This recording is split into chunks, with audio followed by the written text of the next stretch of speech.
Hello, ladies and gentlemen, and welcome to the GameClock podcast, your new favorite sports show. I'm your host, Michael Pales, and today we're going to be breaking down Week 5 in the first two quarters, talking about what teams succeeded, what teams failed, some debacles, it was a very interesting week of football. Very good week of football, but very interesting week of football. And next, then, we're going to talk about over halftime, a trade that just broke, that being the Joe Flacco trade. I'll talk a little bit about that, some of my thoughts on it, my initial reactions, some of how I was talking about this in the past. And then further on, we're going to talk about Week 6, looking ahead, seeing what teams are going to, what teams I think are going to win, what teams are going to continue to succeed, and which teams I think might fall off. So, without further ado, let's get into the first quarter, and let's start that clock. Okay, perfect. Now, obviously, Week 5, big deal, big week for the NFL. Started on Thursday night between the Rams and the Niners. Now, I wasn't able to catch all of that game, but the Niners looked like the Niners. They looked like the dominant Niners fashion that we've come to know since making the Christian McCaffrey trade. Since they traded for Christian McCaffrey, we've known them to be a very dominant team. Kyle Shanahan dials up the offense to get his guys on open looks. And this game, a lot of people wrote them off and was like, nah, they're going to lose this. They're playing the Rams. The Rams looked like one of the best teams in football. And then Mac Jones, McCorkle Jones, that is his legal middle name is McCorkle. Michael McCorkle Jones comes out, proceeds to win the game for the Niners in overtime with a field goal, and they finally got rid of Jake Moody, which was the correct decision. They have a new kicker, made the kicks, was very clutch when they needed him. I think Mac Jones ran the offense well. They will not move on from Brock. Brock is too highly paid for them to move on. I think Brock still is a better player than Mac Jones, but Mac Jones has been running the offense well. I will say that if you give Kyle Shanahan the right guy, he'll be able to run that offense. For the Rams looked bad in the first half. The second half, they stepped up their game. Matt Stafford was clutch. Matt Stafford continues to be one of the most clutch quarterbacks in the NFL when it comes to leading these game-winning drives, being able to drive down the field. He has proven time and time again that he can win those games when they're close. Puka Nacua, Tutu Atwell got a couple of targets, typically in those deep passing situations. But you got to hate to be Kyren Williams. Kyren Williams fumbles the ball at the end of the game to lose the game, and that's just brutal. No, correction. They got stuffed with 4th and 1, but he also lost a fumble that lost their team the game because they were driving. They were ready to win the game. And so fumbles are always brutal. Kyren Williams will bounce back. He's a young back. He's still a good back. Sean McVay still continues to be a good coach. But the Niners and the Rams are both very proficient teams and will continue to succeed in this season. So that game, all in all, was a big deal for the West. And when it comes to how those games will play out, because I don't think anyone looked at the Niners and were like, yeah, they're going to be a 3-1 team or 4-1 team coming into Week 5. Especially after losing Brock, especially after losing George Kittle, after losing Ricky Pearsall. After all those injuries, no one, I think, predicted them to be this team that would be 4-1, and now they are, and they're leading the West, beating the Rams, which is impressive. Next, the London game, the Vikings versus the Browns. The Browns continue to be one of the best defenses in the NFL. And first game for Dylan Gabriel looked better than what the Browns had previously with Flacco. Obviously, the Browns is not a very talented offense. That offense doesn't shock and awe very much. Really, the biggest person of note is Harold Fannin, who is the rookie tight end. Got his first touchdown of his career, and that first passing touchdown came from Dylan Gabriel, who got his first passing touchdown. And I think that looking at it, the Browns are like, hey, this could be the future. A lot of people, I'm not included in this, I think Dylan Gabriel's a great quarterback, are like, is Shedeur going to get his chance? Shedeur's not going to get his chance unless Dylan Gabriel completely falls off, or he gets injured. I don't think Shedeur is going to just be given a chance because, he's popular. So, from that perspective, Vikings won this game on a game-winning drive from Carson Wentz. Vikings look like a very middle-of-the-pack team. They aren't a team that jump out at me as a team that's going to be... They're not going to win the NFC West. I think they're going to struggle to make the playoffs. I think they're probably an 8-9 team. I think they'll get wins that you wouldn't expect, but they will also lose games that you most definitely expect. So that's what I'll say about that game. Cowboys Jets. The Cowboys just looked like this Cowboys offense is so good, and so good in a way that is surprising and shocking. And from that perspective, it's like, cool. That's great. Love that Dallas has a good offense because it's fun football to watch. The Jets, Justin Fields isn't the problem. And that's the thing that's fascinating to me is Justin Fields continues to be on teams where he's not the problem. And he plays good football. He's not turned the ball over. He's rushed the ball. He's passed the ball well. It's hard because I don't know. I can't pinpoint the Jets' defense obviously has not been the best, which is surprising because a lot of people were like, oh, their defense will be the best piece. But the Jets are 0-5 right now. They're a winless football team.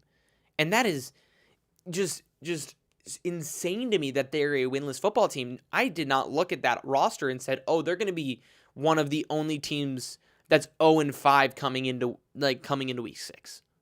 I did not have that on my NFL bingo card for this season. And so from that perspective, it's really hard because I'm like, Justin Fields is playing good football. Like quarterback-wise, the biggest piece on the field oftentimes is the quarterback, and Justin Fields is doing well. And you're just like, what's wrong? What is going on? And it's a first-year head coach, which obviously leads to some hiccups and stuff like that. So it's Jets football. It's hard. They're probably still going to not succeed. I don't know when they turn the corner or if they do this season, but I just hope the Jets don't move on from Justin Fields because he can play ball, and I think that he's just gotten put into bad situations. So, Cowboys, good offense. Their defense did do a better job this week, but Giants versus Saints. Saints get their first win of the season against the Giants. I don't have much to say about this game. I continue to think that the Giants are a fun team to watch, but they're not the best team. They're not the most well-rounded. They're just one of those teams where it's like they're going to lose games, but they're going to be fun to watch because you have Jackson Dart and you have Cam Scatterboo, which is just a fun combination. You know that you're going to see a lot of fun things. They're probably going to be a trap game. They're going to be games that people go in as being like, it's the New York Giants. Of course we're going to win. And then they come 60 minutes later and they're like, a football, and they're like, what just happened? As Jackson Dart and Cam Scatterboo are doing backflips in the end zone. So the Saints won this game. I don't expect the Giants to be a very good team throughout. I think they're probably going to get a pretty high draft pick, and they're going to build around Dart and Scatterboo and Abdul Carter and Kayvon Thibodeau, who have all looked very good for the Giants, but they still are missing pieces, and especially with the loss of Malik Neighbors. The Saints kind of feel like a team that they won this game because they were playing another bad team. I don't think they win another game the rest of the season. They continue to not be a team that I think is a good football team. They continue to be a team that I think is just waiting until they draft a really good quarterback. Spencer Rattler's a bridge quarterback. He's not going to be their quarterback of the future. Neither is Tyler Shaw. So, next is Raiders.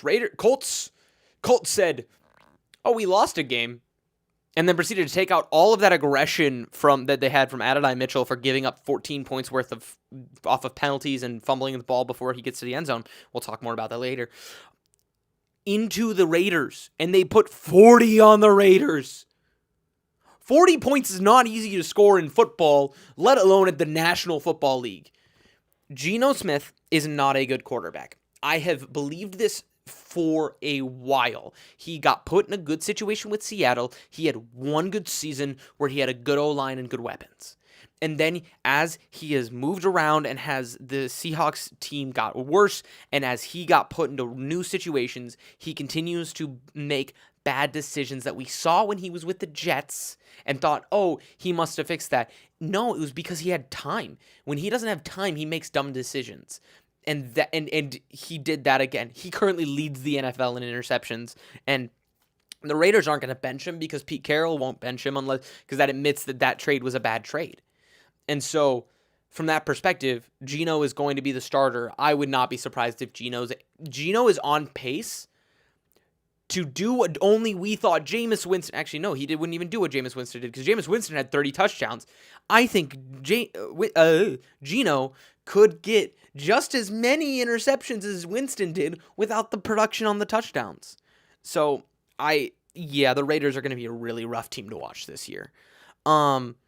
Dolphins versus Panthers, one of the closest games. Let me just say, one of the closest games of the season. The Dolphins clearly miss Tyreek Hill. Tyreek Hill stretched the defense out. It demanded attention, and you saw that. Waddle, still good wide receiver, but was not nearly as open and getting as many open looks as he would when Tyreek Hill was on the field demanding that attention.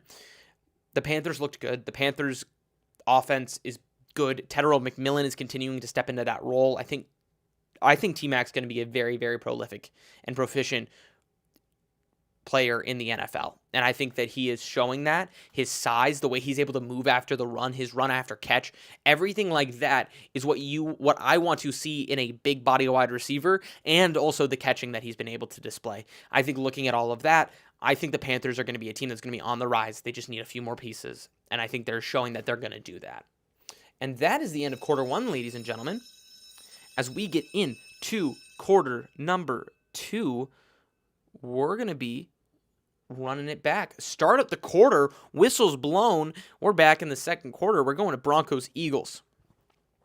The Broncos beat the undefeated Eagles.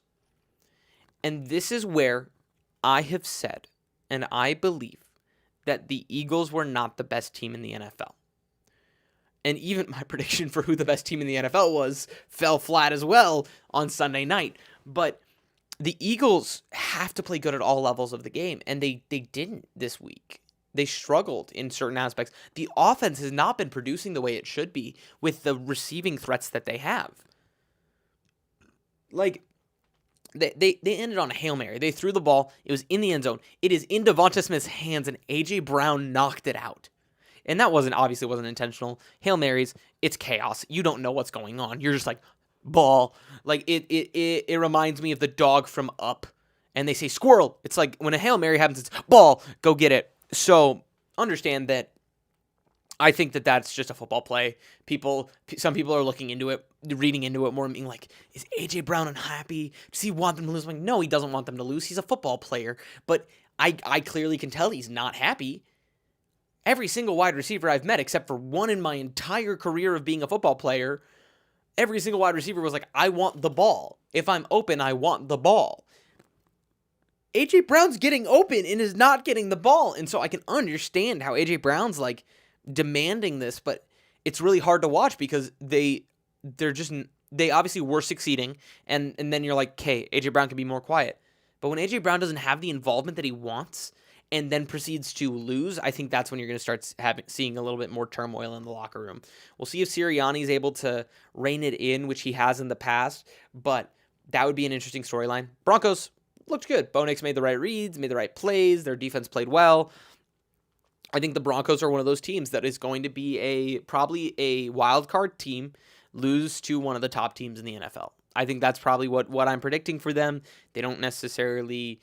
They're staying healthy, which is a big deal. They're staying healthy, and so from that perspective, I think they'll see some success. But I don't necessarily think they're going to make a deep playoff run. They'll probably be a wild card team, get in with the 6th or 7th seed, and then get first round exited by one of the top teams in the rest of the league. The Ravens can't play football without Lamar Jackson. The Ravens put up 10 points on the Houston Texans. The Houston Texans, mind you, who have been struggling this season and offensively have been struggling, put 44 points on the Ravens. People had the Ravens being one of these top defenses, and they didn't even lose many pieces, and now they're trading pieces away to other teams. Odafe just got traded from the Ravens to the Chargers, and they could use some pass rush because they weren't able to get at C.J. Stroud, who has one of the worst O-lines in the NFL. The Texans put 44 points on. C.J. Stroud, good on you. Great to see because C.J. Stroud, still an exceptional quarterback, but man, this Ravens defense is rough right now.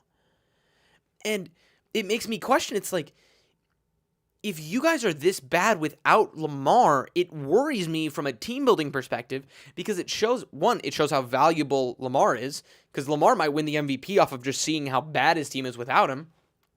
But understand that if your team loses games like this, and they're 1-4, They're 1-4. Lamar comes back in 2 weeks, and if they keep losing at the rate they are, it's going to be 1-6, 1-7 real fast, and Lamar's going to have the game of just the run of a century to be able to get his team back in playoff contention. It's insane to me that the Ravens are in the spot they are. But Texans beat the Ravens. I think the Texans, that's a good deal for them. They're in a very competitive AFC South right now, which I was not expecting. No one saw coming. But it's going to be really interesting to see how they compete for the AFC South. Okay. The Arizona Cardinals are the worst team to be a fan of in the NFL. They are the worst team to be a fan of in the National Football League. I know I'm friends with Vikings fans. I know I'm friends with Browns fans. Being an Arizona Cardinal fan might be the worst thing. The Cardinals were up 21-3 in the third quarter. With 12 minutes left, I believe it was actually 6 minutes left. They were up 6-21 against the Tennessee Titans, the winless Tennessee Titans. Amari DiMercato fumbles the football before he crosses the plane. How are football players still continuing to do this? If you're a young football player watching this, do not let go of the football until you are halfway in the end zone. Because that is one of the things that is the dumbest thing you can do. And DiMercato's a third string running back. I don't know what he's doing. That would have been one of his, I think, first, if not his second career touchdowns. And he gave it up off of a roll. And then the Cam Ward throws a pick. It is caught by the Cardinals defender. He proceeds to fumble the ball. The ball gets batted around, fallen on in the end zone, touchdown Titans. And then the Titans proceed to get the ball back after 2 3-and-outs from the Cardinals offense, mind you, and then proceed to score a game-winning field goal by Joey Sly with no time left as a rookie quarterback. One, Cam Ward is like that. He doesn't have the team around him. And that is what I will say. I think Cam Ward is an exceptional quarterback. I think he has that clutch factor. And I think that I saw that in this game. The Arizona Cardinals will not win with Drew Petzing and Kyler Murray as their lead. Kyler Murray, I think, has grown a lot. I think he has improved a lot. But he is not the future of the Arizona Cardinals. He's just not. And Drew Petzing is not a good offensive coordinator. He is a coordinator that he even admitted that he was making bad calls. And it's hard because you're like, and not to mention Marvin Harrison Jr. is struggling with catching. Like, if you're someone who's a Cardinals fan and you're watching this, it's like, well, this was expected because this is the Cardinals. And that's the hard thing, is that if you're a Cardinals fan and you're like, I want to see the Cardinals team succeed, they have a team, they have a good defense, all this stuff, and then you proceed to give, you lose in a way that doesn't make sense. And that's Cardinals. That's the Cardinals for you. Buccaneers, Seahawks, one of the best games of the week. It was so good.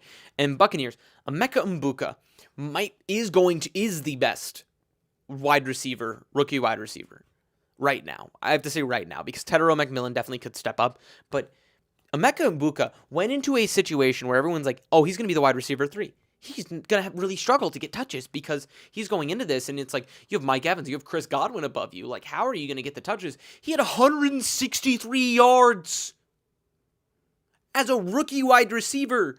When you have Baker Mayfield, makes sense. Baker Mayfield's an elite quarterback, top 10 easily. But, and also, sorry, this is another thing. The Seahawks defense was supposed to be your big point. You give up 38 points. And you let a player have 163 yards. You're supposed to be the one of the best secondaries in the NFL. And you give up 163 yards to Emeka Mbuka? He is like that. But also understand that you're supposed to be a good defense, and you're supposed to be a defensive-minded team. You give up 38 points, and you can't trust, hey, Sam Darnold's going to win us a game. Like, Sam Darnold's a good quarterback, but I don't think he's the guy that's going to will you to a game if your defense gives up 38 points. There's maybe 3 quarterbacks in the NFL where their defense could give up 38 points, and they'd be fine. And that is Josh Allen and Lamar Jackson and Joe Burrow. Okay, I digress. I'm moving on. Lions, Bengals. Lions continue to look like one of the best teams in football. The Bengals clearly are struggling. I will talk more about that in halftime and this whole situation in debacle. Commanders, Chargers. Commanders, Jaden Daniels is back. Jaden Daniels is like that. Jaden Daniels is that guy. Chargers are really struggling after losing Joe Alt and Rashawn Slater. Them not having an O-line. Herbert doesn't have time. He's really struggling. Amari and Hampton's now on IR. Their team just keeps getting hurt. They're going to be a team that falls off a cliff. Patriots, Bills. Patriots won this game. I think the Patriots are a very good team. I think the Patriots showed that they have a connection. Drake May and Stephon Diggs, both extremely good players, have that connection. They showed up and showed out in Buffalo. It was a very low-scoring game until the second half. Bills lose their first game, but I think this is going to be a brush off the shoulder kind of thing, redial, and they're going to show up. Chiefs, Jags. The Chiefs look like a very good team. Okay, we're going to add some more time on the clock. Sorry, ladies and gentlemen. I'm going to stop trying to sprint through this, and we're going to add some more time on the clock. As I add some more time on the clock as we go to the 2-minute extra time. A little overtime, 2-minute warning. Okay. Chiefs and Jaguars. The Chiefs-Jaguars game was great. I think that it was a very good game to watch. I think what you saw, one, Travis Hunter is being effective on both sides of the ball. I had yet to really watch a Jaguars game. Travis Hunter played great games on both sides of the ball, had made some big catches, made some big defensive plays. And so from that perspective, I think it's really exciting as if you're a Jags fan to look at that and be like, oh, Travis Hunter is that guy. He was a guy that was worth trading up for. Then when it comes to the Chiefs looked good. Patrick Mahomes looked great. Like, Patrick Mahomes was making the right decisions. The one bad play was a perfectly read ball by Lloyd. Lloyd had a pick six, a 99-yard pick six, and he perfectly read the ball, jumped on it. Like, it was an exceptional defensive play that I don't discount. I don't really count on Mahomes, but like, both him and Trevor Lawrence did it on their legs. They both rushed for a touchdown. I think Trevor rushed for 2. No, he only rushed for 1 because he fumbled on the 1-yard line. But the defense of the Jags looked good. The offense of the Chiefs looked good. The defense of the Chiefs looked good. This was a very good game, and I think that what I also saw is the Jags are like that. Liam Cohen is going to be the one that leads them back to kind of contention. Right now, we're looking at an AFC South that is going to be really competitive between the Jags and Colts. I think it's going to be really interesting to see how this goes throughout the rest of the season. Teams stay healthy, all that. But Trevor Lawrence has looked last night like the guy that people were talking about him being when they were going to draft him number 1 overall. He looked that good, and I think that Liam Cohen is kind of finally unlocking him, and we're seeing that. Brian Thomas made some big plays. Travis Hunter made some big plays. So I think this I'd be really excited if I'm a Jags fan moving forward into this next season.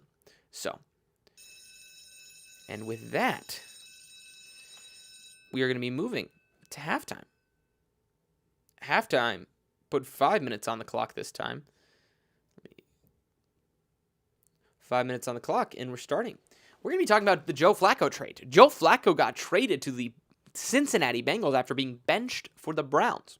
Now, someone, maybe your favorite show's host, Michael Pales, predicted that the Bengals needed to trade for some form of backup to be able to start winning games. Jake Browning, I think the Bengals gave Jake Browning 2 full games and gave him a chance to kind of step up and try to be that guy and be the guy that leads them and be the guy that he was last year when Joe Burrow got hurt.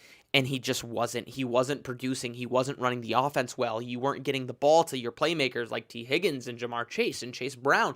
And from that perspective, the Bengals are like, hey, we need to step up our game. We need to bring in someone that can succeed and can sling the rock and can run an offense. And Joe Flacco was sitting on the bench of the Browns being like, well, I just got benched. I'm an old man, and I got Dylan Gabriel and Shadur Sanders above me that are rookies. And then he gets shipped off to Cincinnati, and if I'm him, I'm like, sick. I now get to throw the ball to one of the best receivers in the NFL, one of the best secondary receivers in the NFL, and a very good running back. And if I'm him, I'm looking at this like, this is a great situation. I just get to sling the rock and have fun. Joe Flacco now has played for every single AFC North team except for the Steelers. Sorry, I forgot he didn't play for the Steelers. He has played for now 3 of the 4 AFC North teams.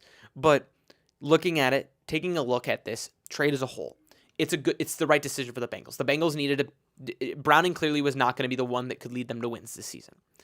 I think that the Bengals feel the need to win now. I think Zach Taylor is trying to protect his job because his job's on the line. And if your team can't produce without your quarterback in any regard, like not even getting close to winning games, struggling to put up 20 points consistently, you're probably like, well, we need to take a look and look elsewhere. And the Browns started shopping Joe Flacco because they were like, we moved on from him. Why would we need to keep him around?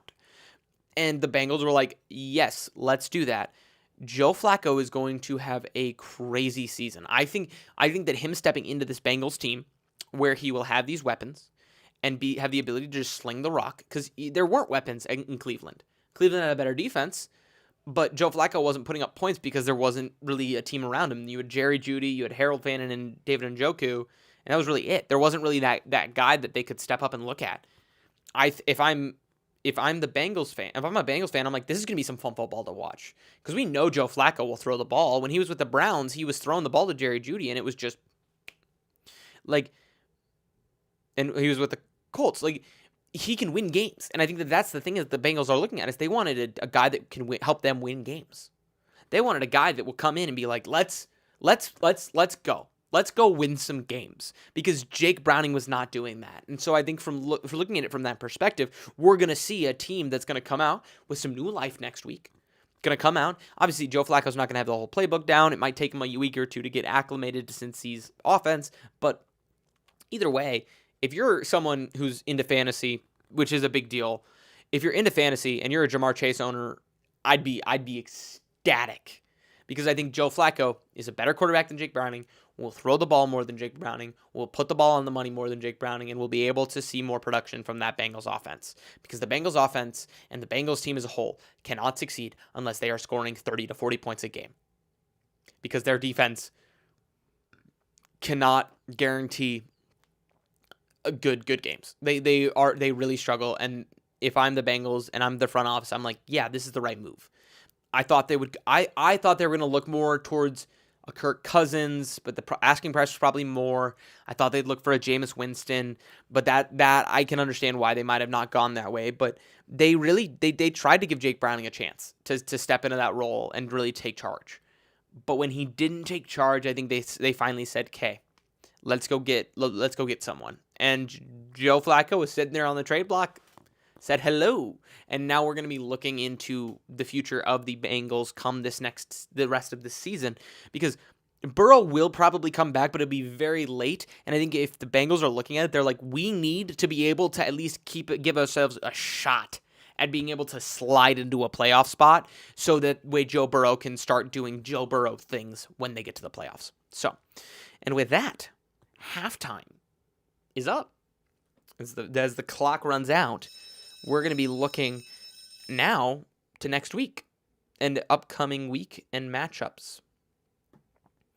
As the clock starts, let's take a look at the next week. Thursday night football matchup, Eagles-Giants.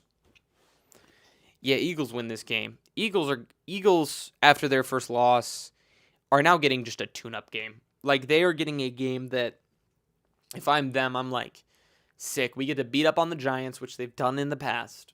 And they just get to be like, yeah, let's beat up on the Giants. I think that the Giants are probably, offensively, going to look at this and be like, okay, how do we protect Jackson Dart and Cam Scatterbo and not lose them in this week? Because this defense is a very good defense. I think that this is easily Jackson Dart's hardest off defense he's played against, because the Eagles defense is better than the Chargers defense. So from that perspective, I very well see the Eagles beating the Giants pretty handedly. Jalen Hurts, I want to see a little more from him. I want to see more passing. I want to see a big game from A.J. Brown and Devonta Smith. I think there's a continual need to see some more offensive production from them. If you don't see production and you lose games, that's a different conversation than if you see production and if you don't see production and you don't win games. So, if I'm an Eagles fan, I want to see them pass the ball a little bit more, make some better play calls. If I'm a Giants fan, I just want to see my guys go out there and have fun. Because they know they're not winning games in the sense of like they're not going to compete for the playoffs. But man, it's going to be a fun game to watch. And so when you look at it, if I'm a Giants fan, at least it's entertaining. It's not like we're watching games that are boring and bad. We're watching entertaining games. We might lose, but hey, Cam Skradda will run really hard and do a backflip. So, Broncos Jets. Broncos win this game. I think I continue to look at this situation that Justin Fields is in right now, and I think that he's looking at it and being like, what's going on? Breece Hall, Garrett Wilson, like he has guys around him. It just doesn't seem to be succeeding. And I think if any game where the Jets are finally like, hey, we can get that win on our belt, notch it on our belt. I think it's the Broncos. I think they have a chance at it. It's just the question of can their defense stay strong? I think that they'll have a better shot because I don't think the Broncos necessarily have the best pass attack, and Sauce Gardner is going to be able to lock down Cortland Sutton. And so if you're looking at it from that perspective, I think that I very well think that this could be the Jets' first win is against this Broncos team. If I'm still a betting man, I'm still making predictions, I'm probably still taking the Broncos, but I would not be surprised if this is the game where you look at it and you're like, yeah, the Jets finally got their win. I very well could see that being the case. Seahawks versus Jaguars. The Seahawks are a good team. I will not doubt that they are not a good team. The Jacksonville Jaguars are a top 7 team in the AFC. I don't think the Seahawks are a top 7 team in the NFC. And so 2 + 2 = 4. If I'm just doing the math here, I'm saying that I think the Jaguars are going to win this. Their defense continues to be very strong. I think that they are going to be able to get after Sam Darnold. Sam Darnold really struggles when he's not able to just sit in the pocket and deliver the ball. And I think that Josh Allen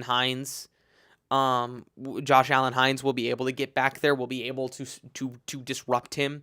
And I think that you're going to see a good game. Dennis Gardick will play well as a linebacker for that Jags team. I think that you're going to see a very good game from the Jags defense and their offense. I think that Trevor Lawrence is going to be able to deliver the ball all over the field. I think that Etienne will have a bit of a better game than he had against the Chiefs. The Chiefs have a very good run defense, and you saw that in this game. But I think that they're going to exploit that secondary. I think Travis Hunter, I think Brian Thomas Jr., I think those guys are going to have a bigger game this week just based solely off the fact that this Seahawks defense is not as good as it was kind of chalked up to be. So I do have the Jaguars winning this game against the Seahawks. Then Chargers-Dolphins. This is a hard one because the Chargers are so hurt. If the Chargers weren't in the situation they were, if they weren't hurt in the way that they were, I'd probably give it to the Chargers hands down. You asked me this 2 weeks ago back when you still had Joe Alt at tackle and when you still had Amari and Hampton and you still had these guys, I'd be like, yeah, the Chargers are going to blow out the Dolphins. Now I'm not so sure because as the Chargers continue to lose guys to injury, I continue to question, hey, is this a team that's going to be able to win playoff games? Like, will they be a team that's going to be able to win playoff games, or are they going to continue to struggle and continue to lose guys? The Dolphins, I think, I do think the Chargers are going to win this game. I don't think it's going to be. I don't think it's a hands down like, oh, that's the easiest of my life, because I do think they just traded for FLACC-WOAH, which is a decent edge rusher. They still have Khalil Mack. They still have these guys that are going to be able to get after the quarterback, and from that perspective, I think that they'll be able to get after Tua. Tua, when not able to sit in the pocket, really struggles to deliver the ball. And I think the reason that they were so competitive in this last week with the Carolina Panthers is because the Panthers don't have a good edge rush. And so I think from that perspective, you're not seeing that issue. And so I think the Chargers do win this. I think their defense is better than the Dolphins' defense. And I think if Justin Herbert can just deliver the ball to Quentin Johnson, to Keenan Allen, to Ladd McConkey, I think they'll be all right. But this game very well could go in the Dolphins' favor. Rams-Ravens. If Lamar Jackson starts, it's more of a 50-50, but I don't believe he's starting this week, and so from that perspective, it is the Rams all day. The Rams are a very good football team. I don't think their record is 3-2 right now, and they are better than a 3-2 record. Puka Nacua, Kyron Williams, Matt Stafford, Sean McVay as a coordinator and a head coach is one of the best in the NFL. There's a reason he's been around for so long. He's been to the Super Bowl more than once. He won one and with a super team, but he was able to get to one with Jared Goff-led football team, and that was back when Jared Goff wasn't as good. And I think that you continue to see this success. And this team is a young team, except for Stafford and a couple of other pieces. This team's a young team, and I think that excites me, and I think that they will be able to beat the Ravens. I think this offense will be able to put up a lot of points, because if you think the Texans put up 44, the Rams are going to probably put up even more, because the Ravens are really struggling on the defensive end of the ball, and I think from that perspective, we're gonna see a lot more of that. And the Ravens just need to have a game where they can show up. You need to have, if I'm the Ravens, the way that you win this game and get around this game is getting Derrick Henry rolling, because Derrick Henry has not been rolling as much as he needs to. If you should be pound the rock, pass it maybe once, pound the rock. To win this game, you have to have Derrick Henry have a 200-yard game. That sounds astronomical. I don't think it's that astronomical. I think that they can do it, but they just need to be able to recognize that, hey, the running the ball is going to be how they win this game. Cardinals, Colts. Colts win. The Colts are going to win this game. The Colts are a much better, well-rounded team. I think that the Arizona Cardinals will be able to defend the pass pretty well. They'll be able to get after Daniel Jones, but that O-line is one of the best in the NFL, and then you have Jonathan Taylor, and I don't think the Cardinals have the best run defense in the sense of being able to shut down someone like Jonathan Taylor, who currently looks like one of the top offensive players in the NFL right now. He's top 3 easily in the NFL. He had a hat trick last week, 3 touchdowns as a running back. And so understand that I think that the Colts are going to win this game handedly. The Cardinals are going, I believe, to Indianapolis. They're coming off one of the most embarrassing losses in NFL history, I'd argue. Maybe not in NFL history, but one of the most embarrassing NFL losses in this season against a winless Titans team. If they beat the Colts, it presents more questions about the Colts than about the Cardinals, because the Cardinals are not a team that I think is going to win many games this season.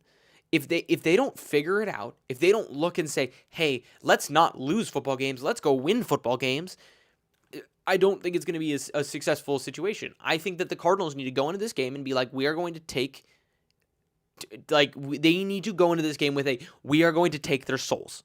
They have to go into this game with, we have to take everything back that we have lost. If they don't go into this game with, we are hunting to claim the Colts, to slay some ponies, they're going to lose this game. I think the Colts win this game. I think the Cardinals are a team that I had a lot of hope for, but my hope's gone for the Cardinals in being a successful football team. Kyler Murray's not the guy, and they're still missing their running backs. Michael Carter's a great running back. I mean, Mari DiMercato, he lost them the game. And so with that, we'll move on to the second bit of games coming up in this week. As the clock runs out for the third quarter, we're going in the fourth quarter. I'll be a little bit quicker in the games throughout the fourth quarter. As the clock starts,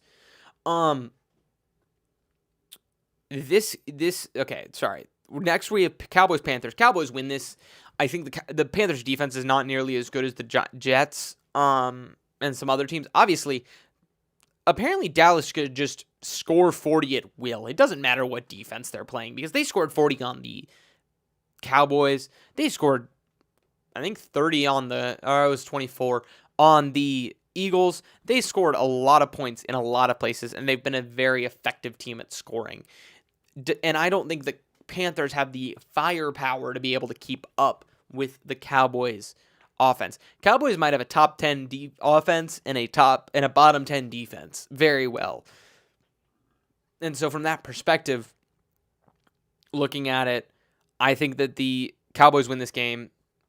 Not a blowout, but pretty handedly. I don't think that they're in a situation that they're going to be beating any teams anytime soon through a defensive effort. It's going to be, we scored more points than you, in a way that is like, you scored a lot of points, but we scored even more points. So, Patriots are going to. Patriots have shown themselves and established themselves as a contender in every facet of the game. They are a contender. Their defense showed that they are a top secondary. They picked off Josh Allen. Josh Allen's been extremely clean with the ball. He has been very precise, and they got interceptions against him.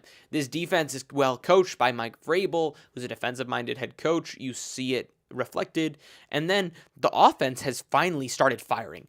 I think it took them a couple games, but it was like a kickstart. If you ever kickstart a motorcycle and you kind of like, it takes you a few kicks to get it going. It felt like it took a few kicks in the gut to get going, but now they're going and they're going to be purring the rest of the season.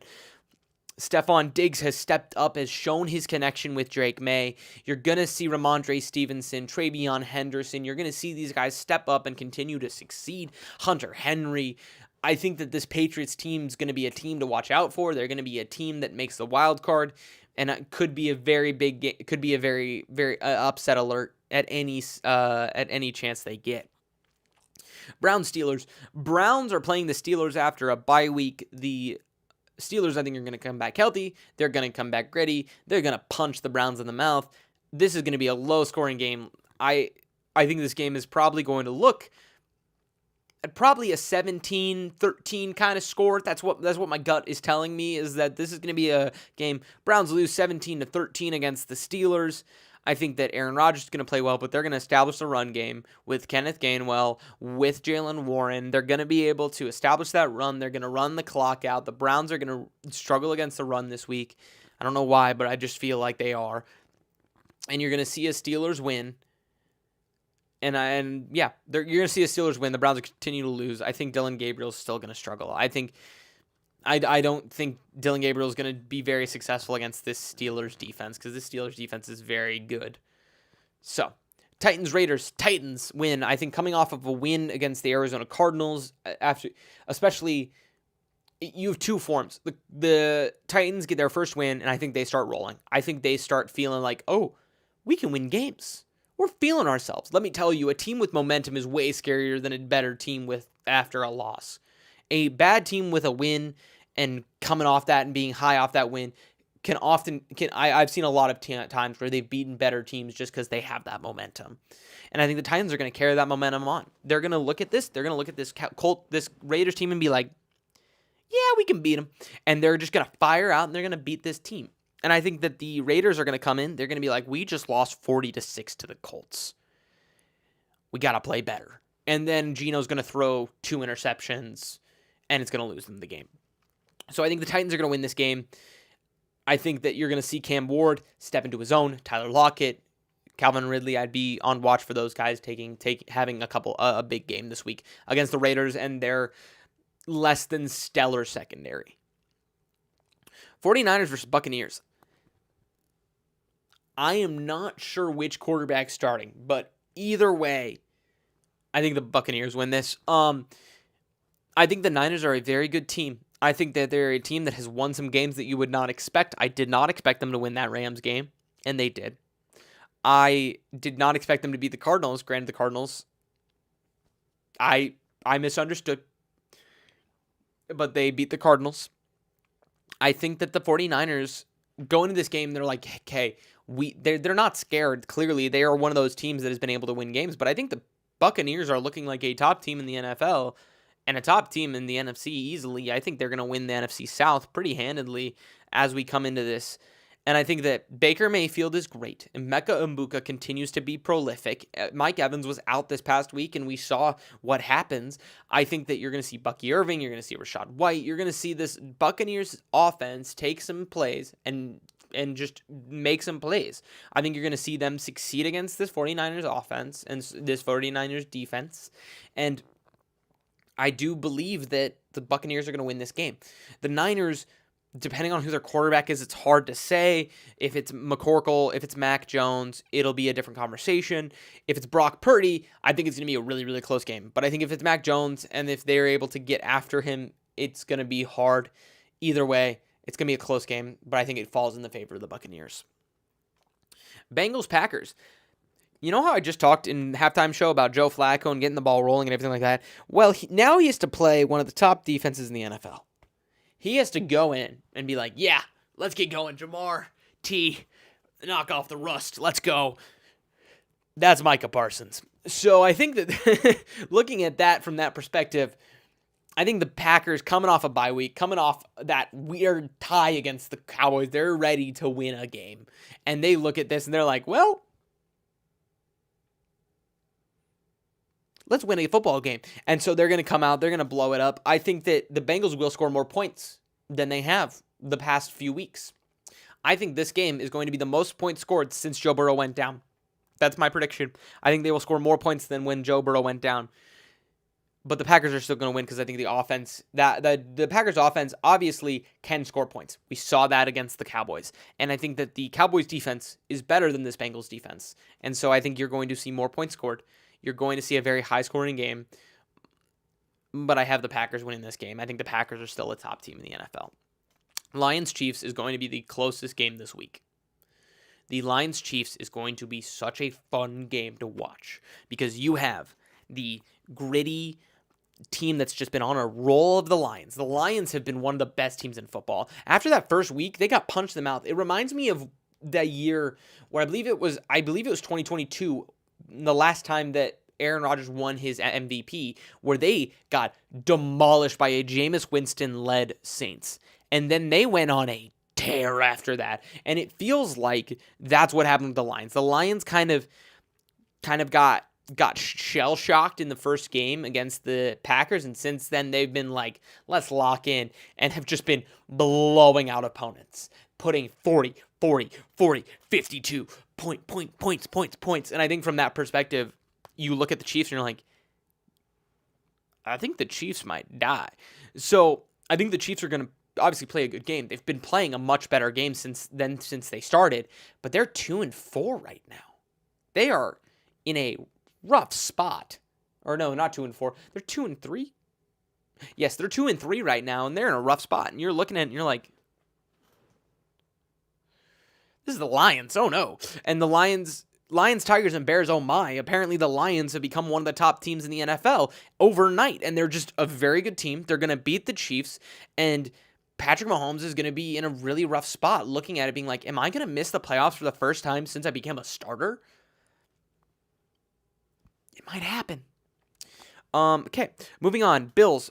Bills are going to beat the Falcons. I think the Bills lost a very close game against the Patriots, and the Falcons are coming off a bye week. The Falcons are an all-right team. They're a very mediocre team, in my opinion. They're not a team that's like, shocks me. They fall in a similar spot as I believe the Seahawks are, where it's like they're going to be probably an 8-9 team. They'll steal some games, but they're not necessarily going to be a team that's a playoff team.